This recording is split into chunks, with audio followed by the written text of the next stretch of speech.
The stone wolf had been part of the village square for as long as anyone could remember, longer than the oldest grandmother could recall, longer than the crumbling church at the edge of town, longer than the ancient oak that marked the boundary between the living world and the wild mountains beyond.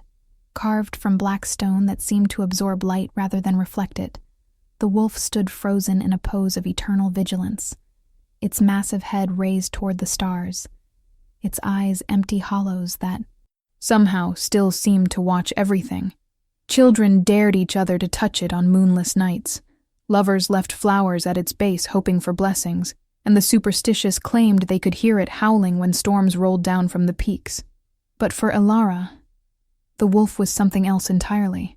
It was her confessor, her companion, her only friend in a world that had taken everything else away. She came to the statue every night without fail, regardless of weather or season, wrapping herself in a worn cloak that had belonged to her mother, and settling onto the stone bench that faced the wolf's eternal gaze. The ritual had started 5 years ago, on the anniversary of the fire that had consumed her family home and everyone inside it. The fire that had left her alone at 15 with nothing but questions, grief, and a hollow, aching emptiness that never quite went away. That first night, devastated and desperate, she had stumbled to the square seeking solitude, and found herself talking to the statue as tears streamed down her face, pouring out her anguish to something that could never judge, never pity, never leave. And somehow, impossibly, it had helped. The wolf became her constant, the one thing in her fractured world that remained unchanged, unmoved, unshakable. Tonight the winter wind cut through the square with unusual ferocity, swirling snow into dancing spirals around the statue and biting at Ilara's exposed skin, despite her layers of wool and fur. She was 20 now, still alone, still working at the bakery for barely enough coin to rent the tiny room above the smithy, still carrying the weight of unanswered questions about why her family had died while she had been spared, having spent that night at a friend's house in a twist of fate that felt more like curse than blessing. The other villagers treated her with distant kindness, mixed with unease, as though tragedy might be contagious, as though associating too closely with the girl who had lost everything might invite similar misfortune into their own lives. So she remained apart, existing on the periphery of village life, belonging nowhere except here, in the presence of her stone companion. She brushed snow from the bench and sat, pulling her cloak tighter as she gazed up at the wolf's imposing silhouette against the star-strewn sky. The moon was full tonight, enormous and silver, casting everything in an ethereal glow that made the black stone seem to ripple like water. Ilara reached out and pressed her palm against the wolf's front paw, feeling the cold seep through her glove, grounding herself in the familiar texture of stone worn smooth by centuries of weather and countless other hands before hers. She had touched this statue so many times. She knew every curve and angle, every small imperfection in the carving, every place where the stone had chipped or cracked over its long existence. The words came slowly at first, as they always did. Tentative confessions, spoken to the winter night and the silent guardian that had heard so many before.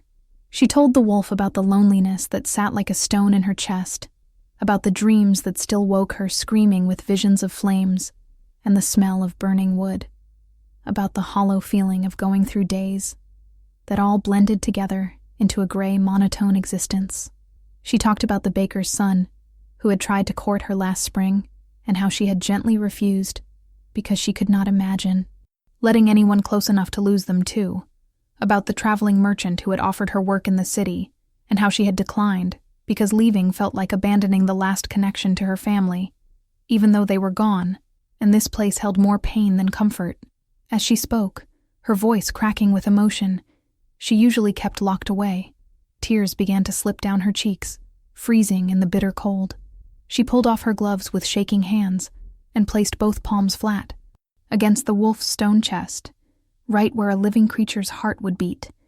And for the first time in 5 years of nightly visits, she let herself say the truth she had never voiced aloud. I do not want to be alone anymore. I cannot bear this emptiness. I would give anything, anything at all, to feel connected to something again, to someone who would not leave, who would not disappear like smoke in the wind. Please, if there is any magic left in this world, if there is any mercy, let me find a place where I belong. The words hung in the frozen air, desperate and raw, and Alara sobbed against the cold stone, her tears falling onto the black surface and freezing instantly into tiny crystals of ice. She did not expect an answer. She had never expected an answer in 5 years of one-sided conversations. But tonight something was different. Tonight the air itself seemed to hold its breath. Tonight the moonlight intensified until it was almost blinding. And beneath her hands, impossible but undeniable, the stone began to warm.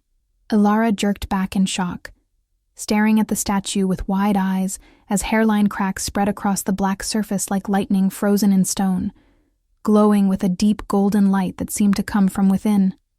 The cracks multiplied and widened, the sound of splitting rock echoing through the empty square, and the entire statue began to tremble. She stumbled backward and fell, landing hard in the snow as chunks of black stone exploded, outward, shattering into pieces that dissolved into sparkling dust before hitting the ground. And from within the breaking prison of ancient magic, something emerged that made Alara's breath stop in her lungs, and her heart forget how to beat. A wolf, massive beyond anything natural, stepped out of the ruins of the statue with movements that were liquid grace and barely contained power. Its fur was deep silver that seemed to hold moonlight in every strand, thick and lustrous, rippling over. Muscles that spoke of strength, capable of tearing through anything that dared oppose it. The creature was easily twice the size of any wolf Alara had ever seen in the mountains, more than large enough for a grown person to ride, with paws the size of dinner plates and shoulders that came up to her chest, even as she sat in the snow. But it was the eyes that truly stole her breath, eyes that glowed molten gold and held an intelligence that was distinctly, impossibly human, an awareness and depth that no animal should possess. The wolf looked directly at her, and a voice resonated in her mind, not through her ears, but directly into her consciousness, deep and masculine and rough with disuse, carrying an accent she could not place, and a warmth that felt like coming home to a fire, after wandering lost in a winter storm. Thank you. 300 years I have waited in darkness and silence, feeling everything but unable to move, unable to speak, imprisoned in stone and despair. 100. Nights you spoke to me with true connection, with honest emotion, with a pure heart that asked nothing in return. You have broken the curse, little flame. You have set me free. Alara could not move, could not speak, could only stare as the enormous wolf padded closer on silent paws and lowered its massive head to her level, studying her with those incredible golden eyes that seemed to see straight through to her soul. She should have been terrified. Every instinct should have been screaming at her to run, to flee from this impossible creature that defied every law of nature and reason. But instead, she felt a strange pull deep in her chest, a recognition that made no sense, a certainty that she was safer in this moment than she had been in 5 years of lonely nights and empty days. Her hand moved without conscious decision, reaching out to touch the wolf's muzzle, and when her fingers made contact with soft fur instead of cold stone, she gasped at the electric jolt that ran through her entire body, warm and bright and alive. The wolf made a sound that was almost a purr, a deep rumble of contentment, and golden light suddenly enveloped them both. Alara felt power surge through her veins like liquid fire, felt something inside her that had been sleeping her entire life suddenly wake and stretch and roar to consciousness. Images flooded her mind, memories that were not hers, but felt like they should be. Visions of women wreathed in flames that did not burn, standing as guardians against darkness, protecting, defending, channeling a sacred fire that could purify corruption and drive back shadows that sought to devour the light. She saw her mother, her grandmother, a line stretching back through generations, all carrying the same power, all bound by the same duty, all connected to something ancient and holy and nearly forgotten. When the light faded and the visions receded, The wolf was no longer a wolf. A man knelt before her in the snow, and Alara's breath caught at the sight of him. He was tall and powerfully built, with the same silver hair that fell past his shoulders in thick waves, the same golden eyes that seemed to glow from within, a face that was all sharp angles and masculine beauty marked with 3 scars that ran from his temple down across his left cheek. He wore no shirt despite the freezing temperature, his chest and arms covered in swirling tattoos that looked like they had been inked in liquid gold, ancient symbols she could not read but somehow understood represented strength, protection, an eternal oath. He looked like he had been carved from stone himself, every muscle defined, every line of his body speaking of lethal capability barely leashed. "My name is Kieran," he said, his voice now coming from his lips instead of her mind, though it still carried that same rough warmth that made something in her chest tighten and heat. "I was Alpha of the Northern Pax 3 centuries ago, before betrayal and dark magic sealed me in stone and scattered my people to the winds. You are Alara, the last of the Flame Keepers, though you do not yet know what that means, or what you carry inside you. Your family was murdered to prevent your awakening, little flame. The fire that took them was no accident. It was an assassination, and you survived only because you were meant for something greater than they could allow." The words hit Alara like physical blows, each revelation cracking open something inside her that she had kept carefully sealed. The fire was not an accident. Her family had been targeted. She was not just a lone survivor of random tragedy, but the last remnant of something that someone had wanted destroyed. The grief she had carried for 5 years suddenly had a new dimension, transformed from senseless loss into deliberate murder, and rage began to kindle alongside the anguish, hot and bright and demanding justice. "Who?" she managed to whisper through a throat tight with emotion. "Who killed them? Who took everything from me?" Kieran's expression darkened, his eyes flashing with an anger that made the air around them crackle with power. And when he spoke, his voice carried the growl of the wolf beneath the human words. "The same witch who cursed me, who betrayed her oath, and turned to darkness in pursuit of power without limit. Morgana, she sought to extinguish the Flamekeeper line, because your fire is the only thing capable of destroying her completely, of burning through the death magic she wields and ending her immortal existence. She killed your family when you were still a child, before your power could manifest, believing she had eliminated the threat. But she did not know about the protection spell your mother cast with her dying breath, did not understand that the flames that consumed your home also hid you, marked you as untouchable until the time was right." He reached out slowly, telegraphing his movement, and gently wiped tears from Alara's cheek with his thumb. His touch, impossibly tender for someone who radiated such lethal strength. "And now," he continued softly, "now that I am free, the protection spell has lifted. Morgana will sense your awakening. She will know that a Flamekeeper lives, and that her centuries of carefully laid plans are threatened. She will come for you, little flame, with everything she has, every dark creature she commands, every corrupted soul she has bound to her service, and I will stand between her and you until my last breath, because you are not just the one who freed me. You are my mate, the one my soul has sought for 300 years, the missing piece I have mourned even in my stone prison.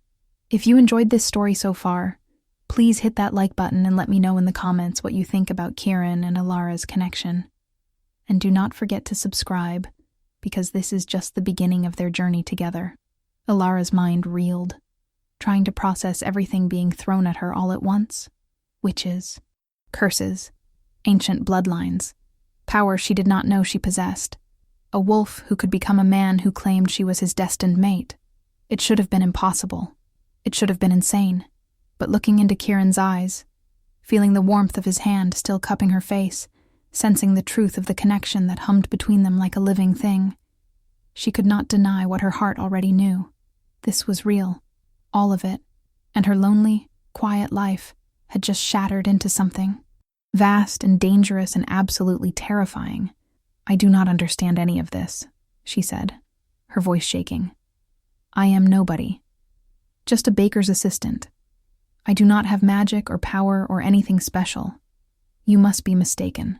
Kieran smiled, and it transformed his harsh features into something breathtaking. Warmth and affection, an absolute certainty shining from his golden eyes. "Give me your hand," he said simply, and when she hesitantly placed her palm in his much larger one, he turned it upward and held it between them. "Now think of fire. Think of warmth and light and protection. Think of defending something you love, and let go of the fear you have been using to keep everything locked away inside you."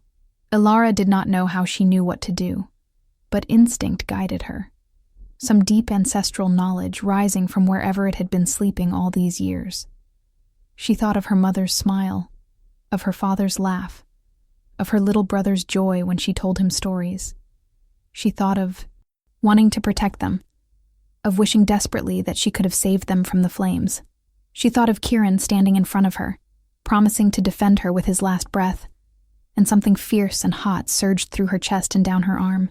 Flame erupted from her palm, golden and pure and beautiful, dancing across her skin without burning, responsive to her will like an extension of her own body, and she gasped at the feeling of rightness that came with it, like she had been missing a limb her entire life, and only now realized it had returned.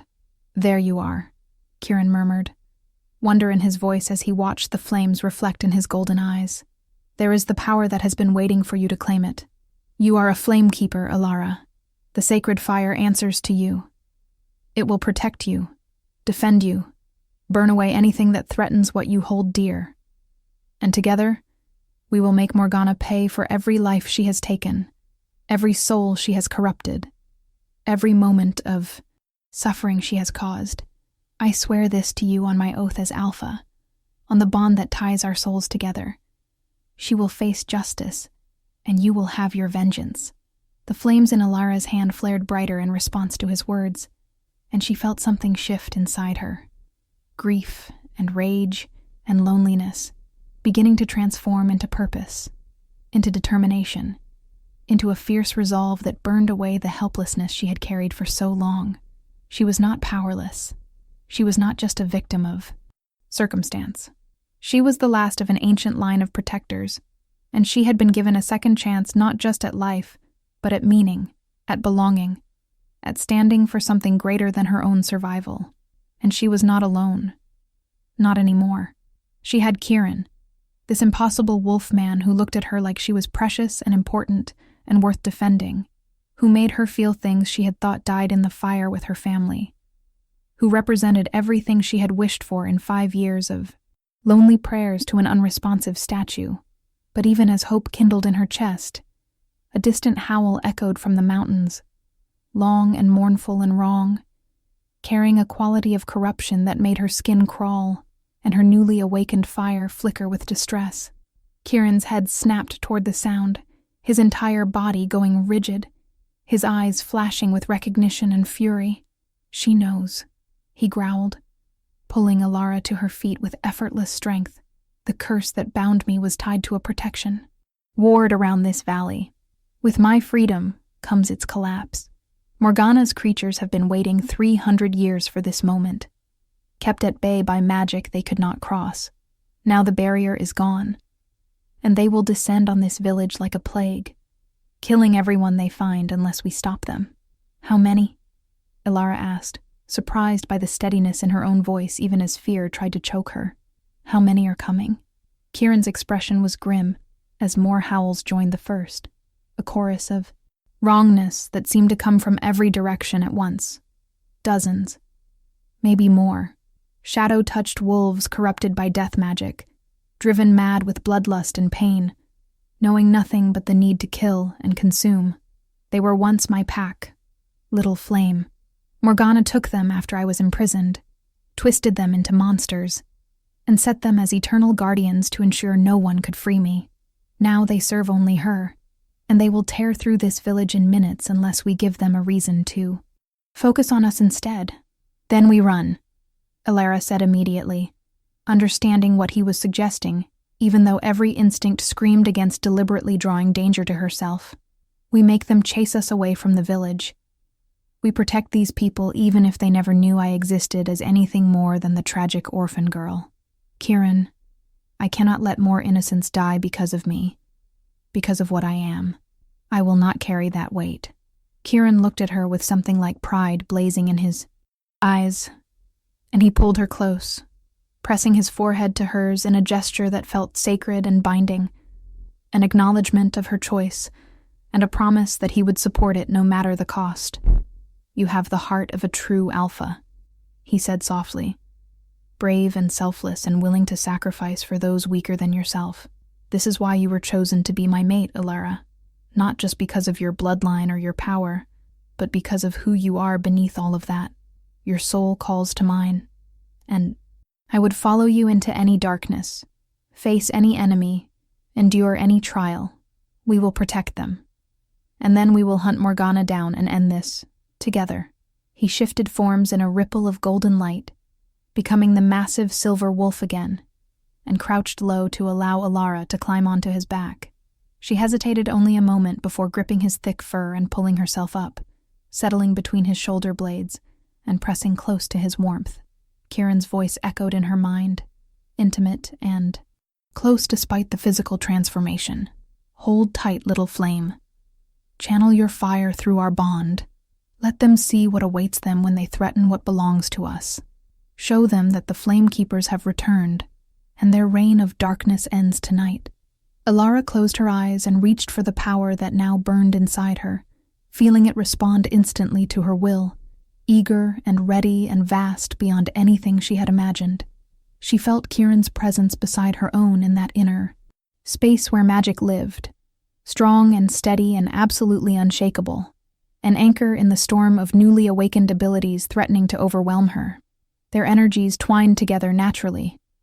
Wolf and flame, strength and purification, protection and destruction, two halves of a whole that fit together with the perfection of long separation finally ended.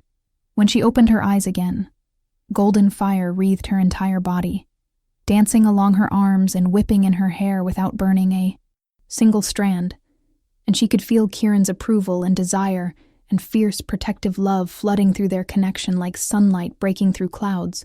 Kieran threw back his head and howled, a sound of challenge and defiance that echoed across the valley and made the corrupted calls from the mountains falter in surprise.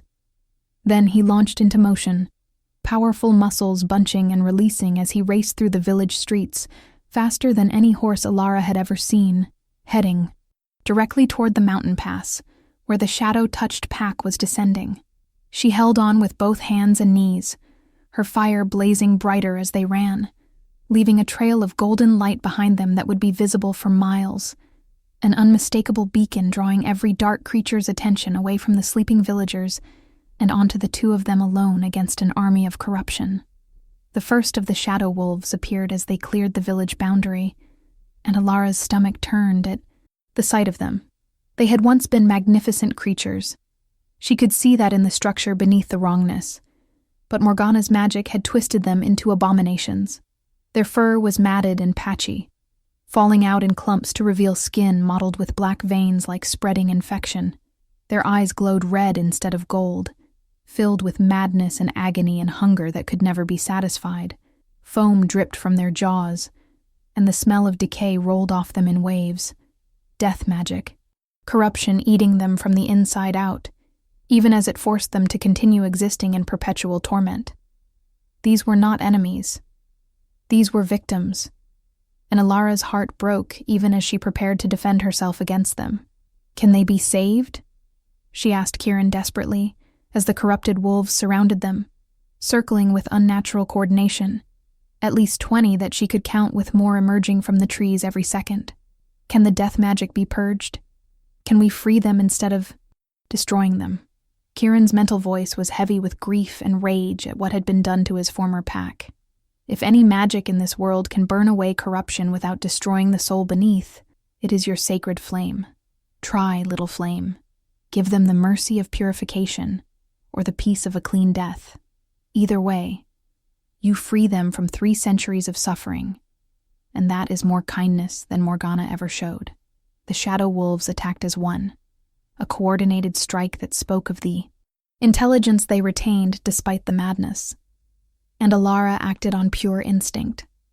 She threw her hands forward and released the fire that had been building inside her, not as a destructive blast, but as a wave of purifying light, golden flames that washed over the attacking wolves like a tsunami of liquid sun.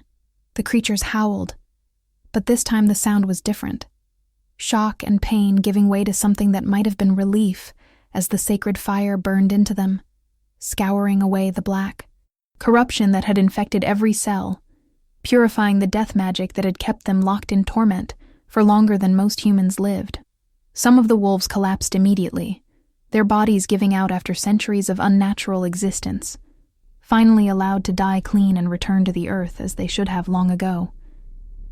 But others, younger or stronger, or simply more resilient, staggered and shook themselves as the corruption burned away, revealing healthy fur and clear eyes beneath.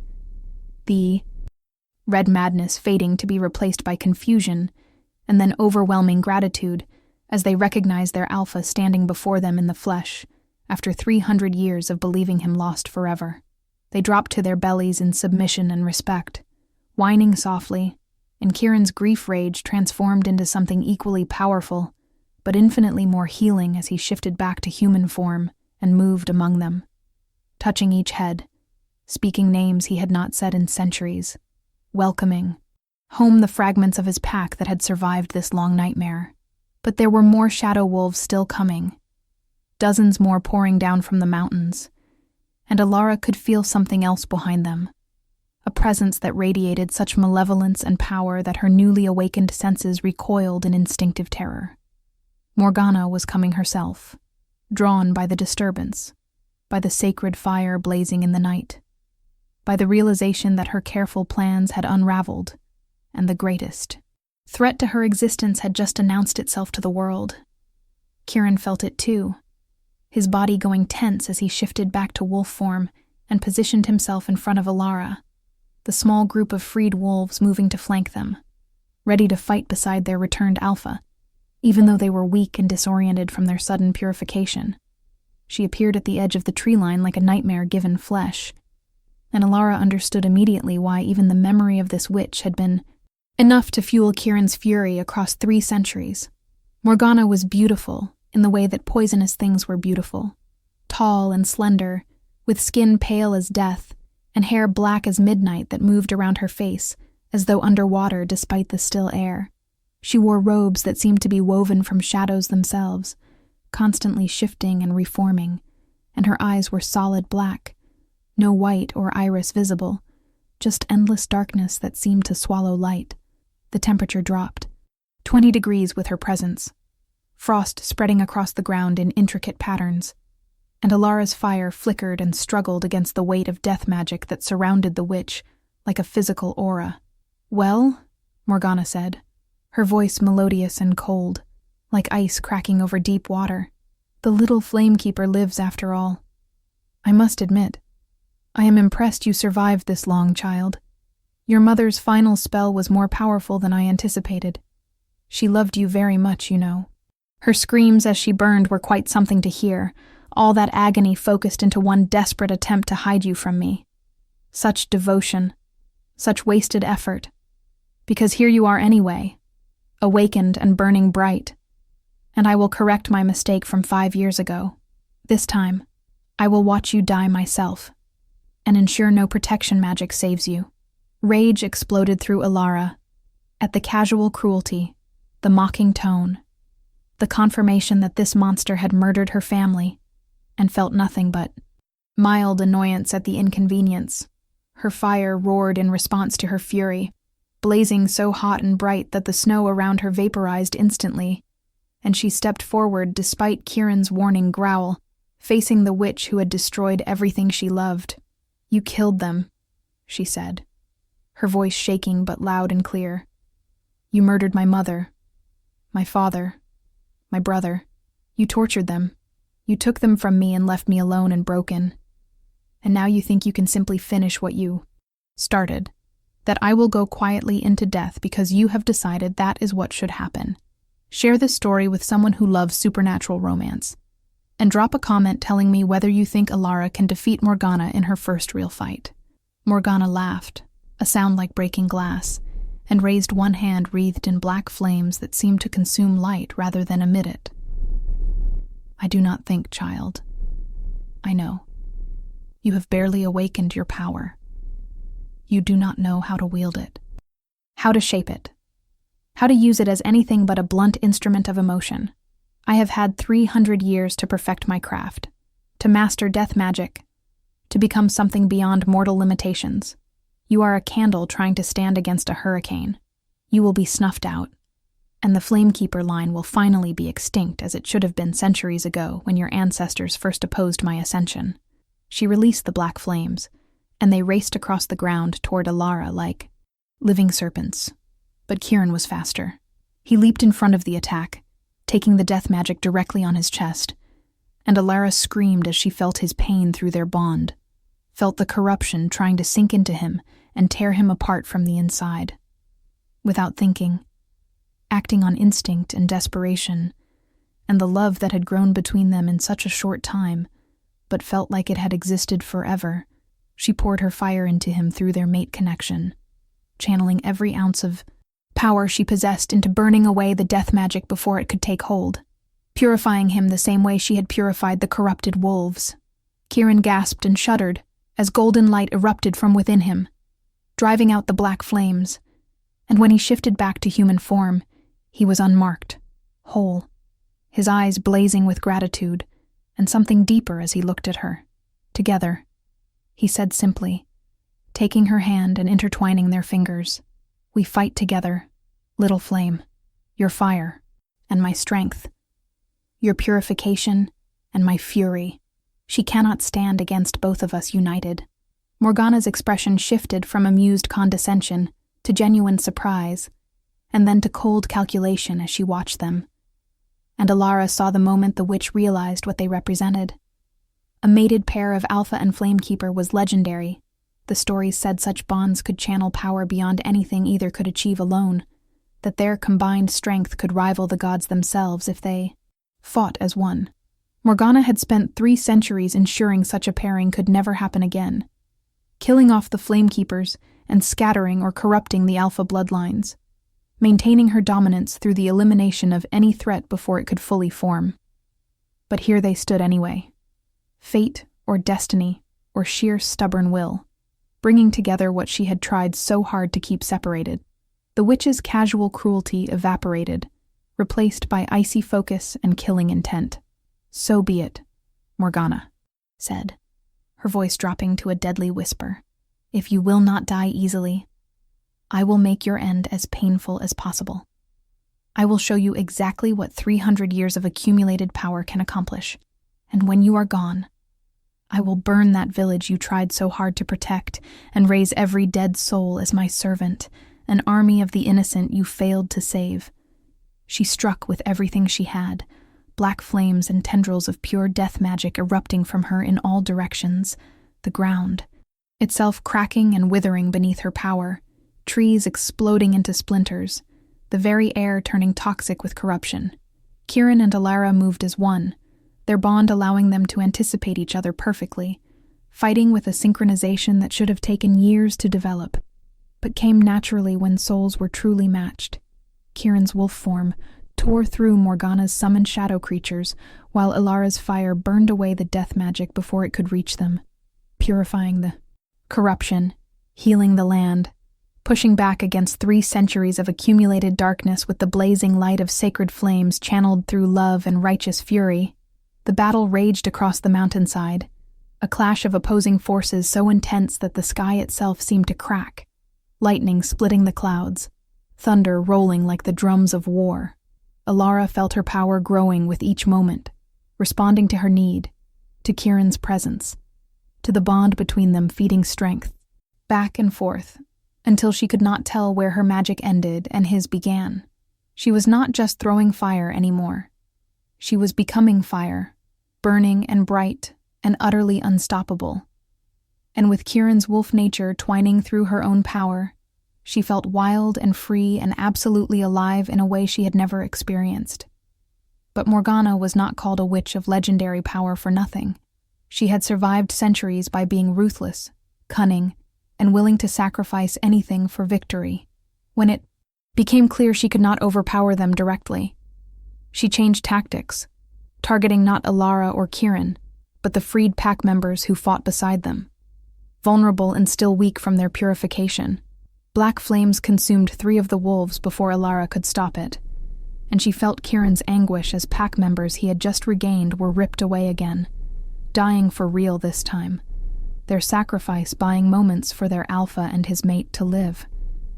The grief and rage that surged through Kieran at losing pack again was like nothing Alara had ever felt. A tidal wave of emotion so powerful it threatened to drown them both, and she gasped under the weight of it even as she tried to channel her fire faster, save the others, protect everyone at once. But Morgana pressed the advantage, her attacks coming faster and more vicious, and Alara realized with sick certainty that they were going to lose, that no matter how powerful their bond, no matter how bright her flames, they were too inexperienced, too new to their combined strength, and Morgana had too much time to perfect her dark craft. Then, impossibly, help arrived from the last direction Alara would have expected.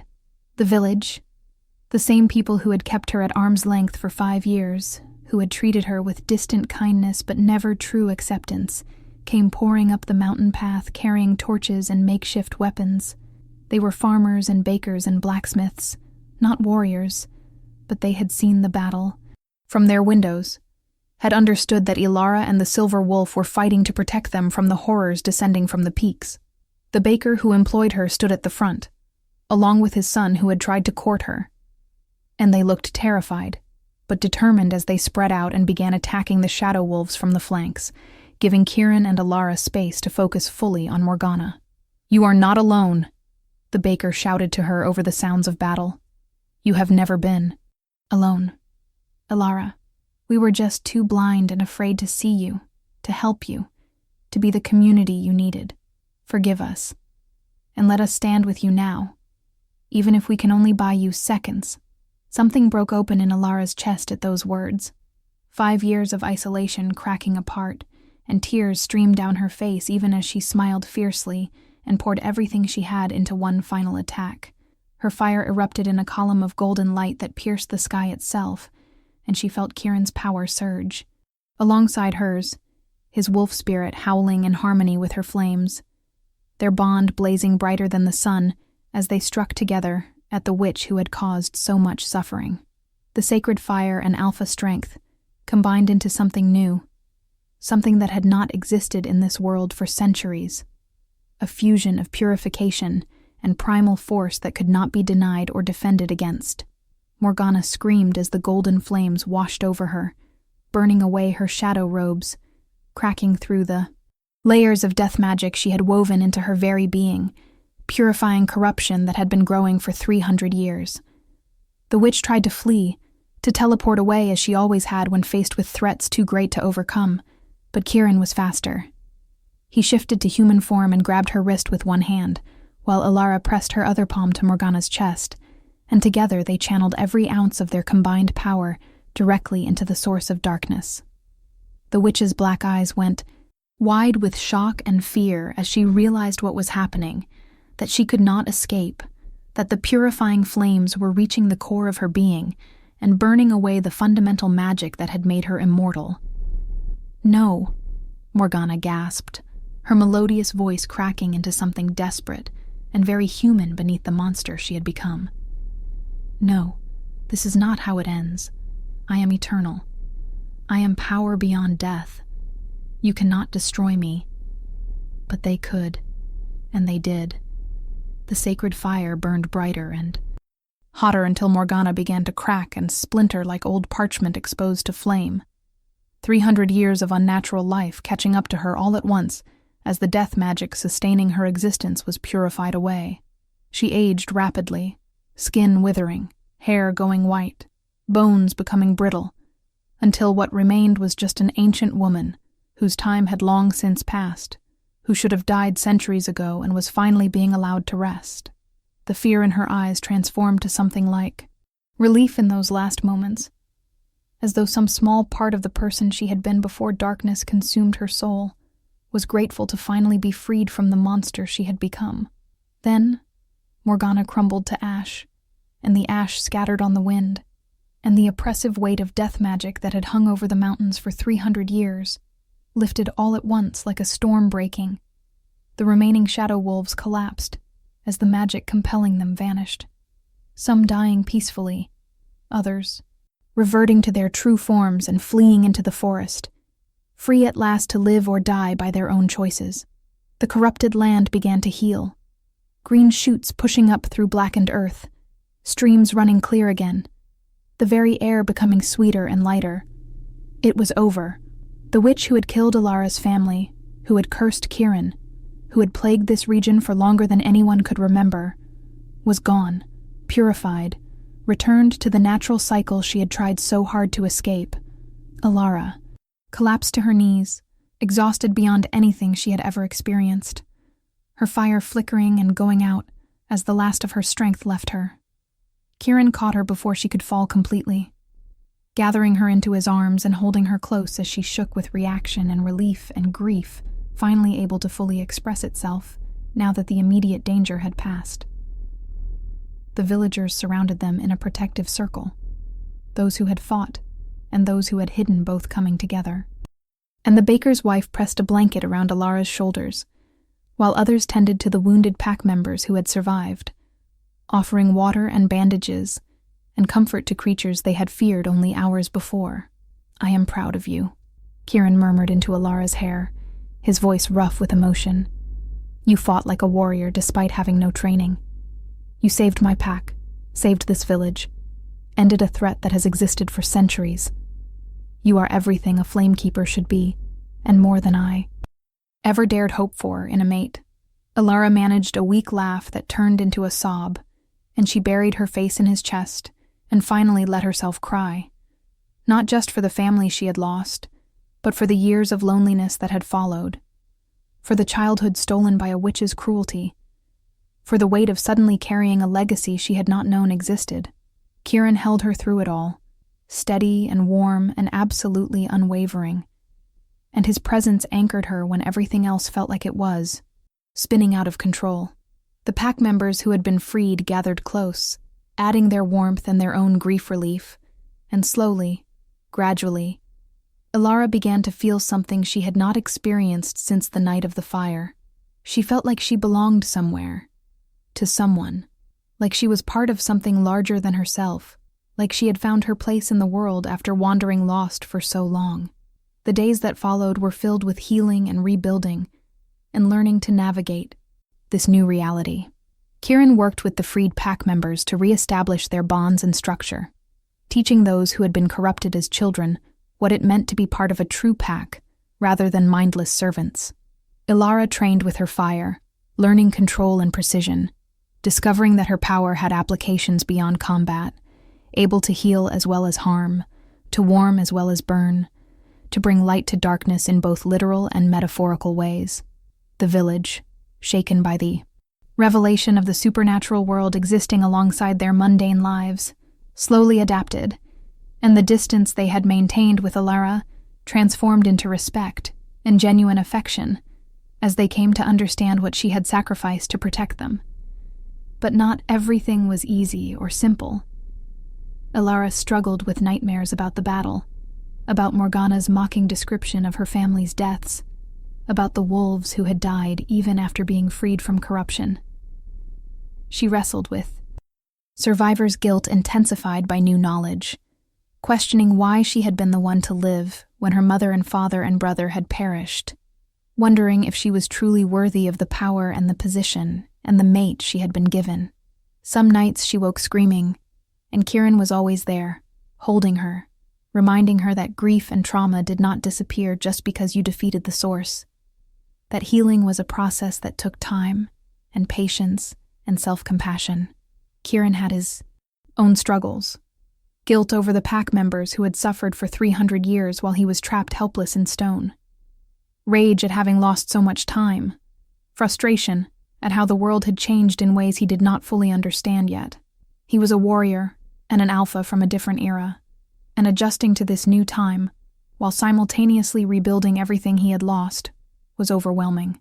But he and Alara supported each other through the difficult moments, their bond growing deeper and more complex as they learned each other beyond the mate connection, discovering compatibility and friction, shared values and different perspectives, the reality of building a relationship rather than just assuming a magical bond solved everything.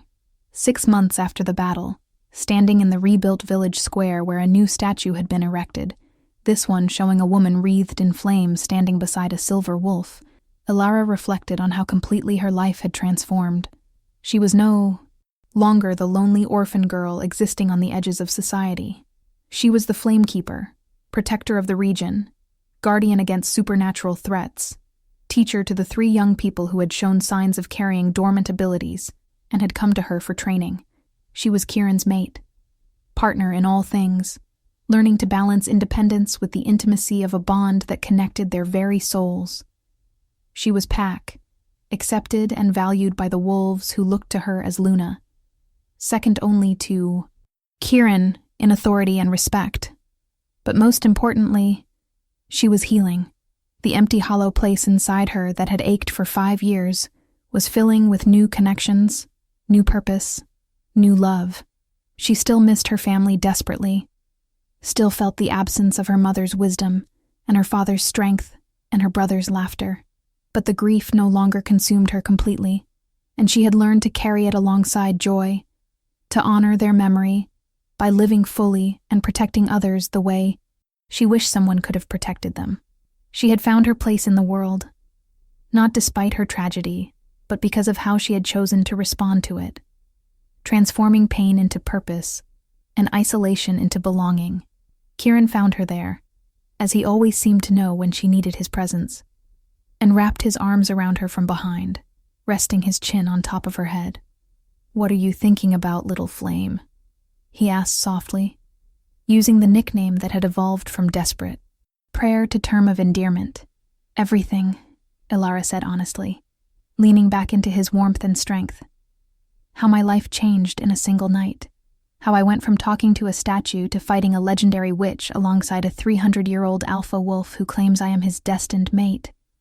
How terrifying and wonderful and overwhelming it all is. How I still miss my family, but I am building a new one. How I am not sure I am doing any of this right, but I am trying my best." Kieran turned her in, his arms so he could look into her eyes, his golden gaze warm and full of love that still made her heart skip beats. "You are doing more than trying," he said seriously.